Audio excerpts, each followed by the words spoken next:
Raise your hand, Karen. How are you? Good, how are you? Good. I was just wondering what you thought of Christian Gonzalez and his reentry. Well, I thought it was good. I thought it was okay for him to, good to be out there, and I think it can always be better, and I think he knows that. And but for just the first game back, some good stuff, and he'll continue to work, and he'll continue to have a game plan each and every week, and excited that he was able to put a full work in there and have confidence in playing and conditioning and all those things that are positive. Mike, what's it been like working with Josh McDaniels so far? And so, how impressed were you with the job he did last week and yesterday? Well, it's not only Josh. I mean, I enjoy working with Josh. I enjoy working with the entire offensive staff. It's good coaches on that side. There's a lot of collaboration, and I like kind of where we are from an efficiency standpoint. Just trying to to work ahead and be detailed, and making sure that everybody is doing their roles and assignments, and we work the run game, and then kind of Josh and Thomas and Todd and Ashton will work some of the passing game, and when it goes to third down, and then we all get together on red zone, and those things certainly paid off last week. So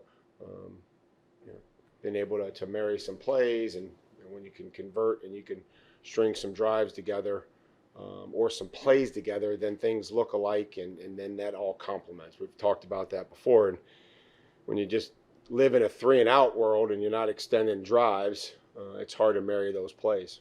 Just thinking of the touchdown throw to Hunter Henry, how much does Drake's ability to throw on the move and throw from some different arm angles open for you in that staff? Well, to be able to extend plays, move the pocket, and get move the launch point is critical, and those plays have helped us, and he's done a good job with them.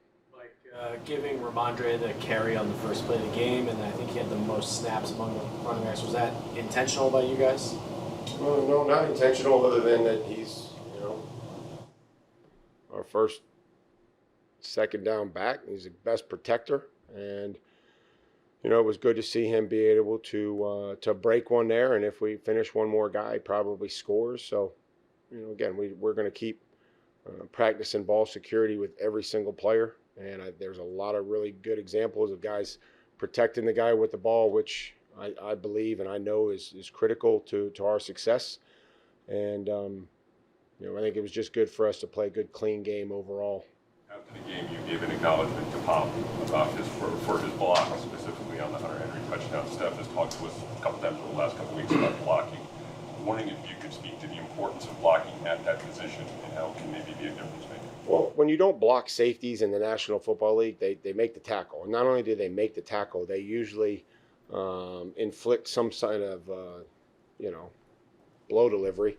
They're not going in there lightly. And so, again, that's the idea that not that we need receivers that are out there with neck rolls on, and, they have to be multifaceted and be able to execute the things that we need them to do in the pass game, but also when there's opportunities to go find people to block, they have to do that as well. And I think the more that we can show them that it leads to extra yards and it leads to X plays and it leads to touchdowns, that the more that they're believing in it and buying into it. And I think that there's great examples, especially yesterday on the tape, of us doing that. Like Williams said yesterday, he felt like the Panthers were trying to keep the defensive line out of the game. Curious if you saw the same thing. Well, I mean, the ball came out quick, and I thought that our ability to affect the quarterback from a standpoint of inaccuracy and efficiency was good, and we could start talking about the not giving the rush lanes, which I thought was a key, especially on third down, his ability previously to extend those things. So, I think there's ways to factor, and guys, did at times factor, but, we didn't allow, Bryce the easy yards out of the pocket that we had seen previously. So I think that was a positive. Mike, what are you seeing from Christian Barmore, and how is this plan that you've had for him? leading up to games where it seems like, well, maybe one day he's not practicing? How's that leading to whatever you're seeing? Well, I mean, he's doing a lot of work, and he's getting a lot of practice time in, and I mean, there may be a day where he's limited throughout the week, but I see a disruptive player. We just, I know he wants to be able to finish some of those plays. He's drawn some holding penalties. I think there was another one that probably wasn't called, and hit the quarterback, and he got close. And so again, keep working. And I know, trying to keep him from getting frustrated about what goes down on the stat sheet, but causing penalties and being able to still be disruptive will help us, and then that's also going to lead to him, finishing some of those plays and getting some of those tackles for loss or sacks that he wants, that all defensive linemen want. Mike, as good as everything was yesterday, it was the second straight game with kind of a slow start in the first quarter with some penalties and things on both sides of the ball. How concerned are you about those slow starts, and can you put your finger on maybe what's going on there?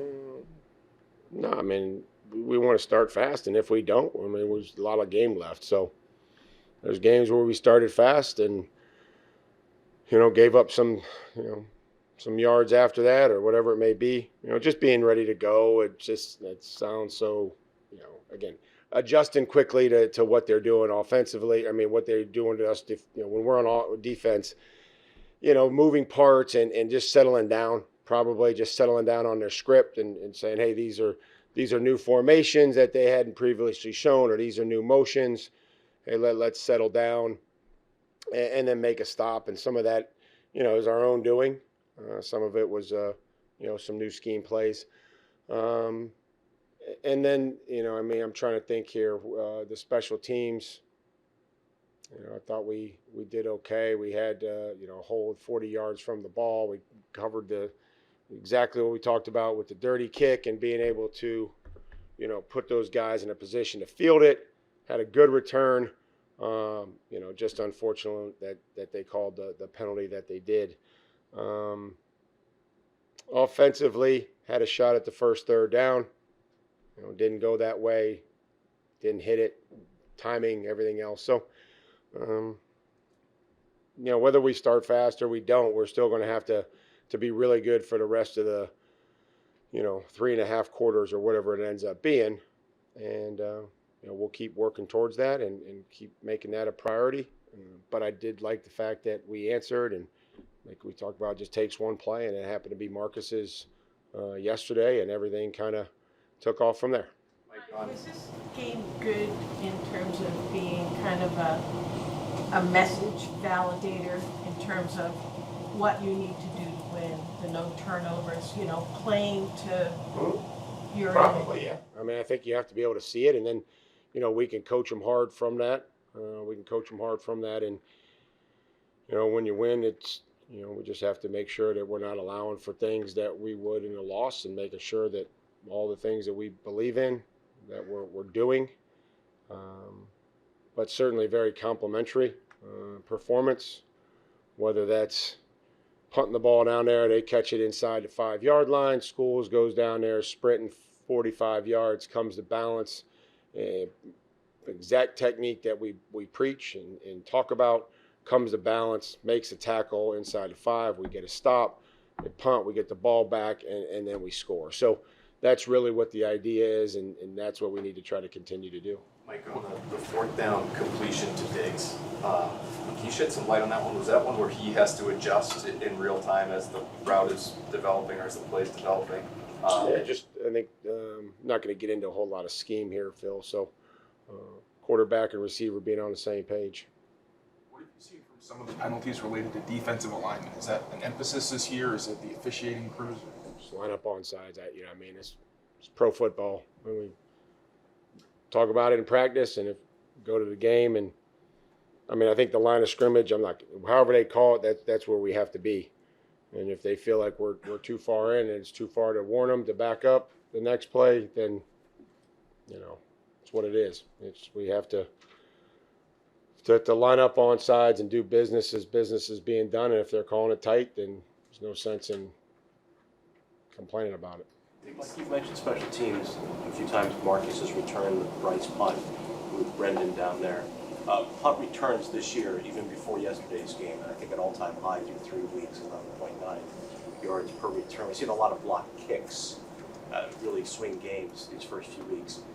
You pay attention to what's going on around the league. General observations and teams being more creative. Are you seeing things that give you cause to spend a little more time on teams? Well, we always want to be sound in every area. We want to make sure that we're protecting our punter and kicker, and especially with the uptick here with the field goal blocks that have determined, like you said, the games.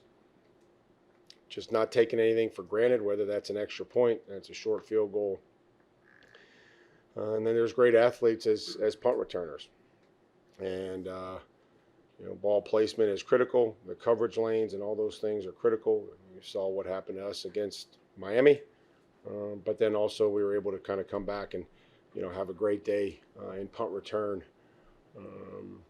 yesterday. So we covered punts better, and it just kind of never taken a playoff really. Is that could determine the outcome. Like Dick said yesterday, his comfort level in this offense was about a 5 out of 10. Is that a good thing or a bad thing for your kids? Well, we need to start making sure that that comfort level continues to increase, and continuing to improve. This is a progress league. We understand that. We have to continue to get better and improve as the season goes on, and we need to make sure that we understand that, and we have to be better next week and moving forward than we were last week. So hopefully going into Buffalo, we can get it to be 60% instead of 50%. I know that Travion had the hold, but have you seen growth from him in pass protection? Yeah, I mean, it's just, again, we have to go and use great technique. We have to take the fight to some of these guys that are bigger and stay inside out. We believe in him as a pass protector, and just unfortunate and that, when you're getting out there on the edge in the perimeter, they're going to see those types of things, and you can't let them, beat our feet. But just going and closing the distance, and again, that's not easy by any means. Just having a guy inside and then being able to scan outside as far as the protection goes. That's what we ask him to do, and I have confidence in Travion and just continuing to be decisive as a runner. It was good to see him, and everybody contributed. I think that's what we're going to get, and we're going to throw to the guy that's open, and we're going to continue to mix the backs in there, whether somebody gets the first carry, somebody gets the goal line carry, somebody, there's a lot of skill sets. It's our job to try to figure out how to manage those and then keep the excitement with the guys like with Gibby getting a run and Ramondre coming right back in there, and then it's Travion, and then we throw to the tight end, and we throw to a receiver. So that's good to see, and just try to reward everybody for knowing what to do and playing hard, and we'll get down there to the red zone and try to dial up the play that gives us the best chance to score each and every week. So thank you guys.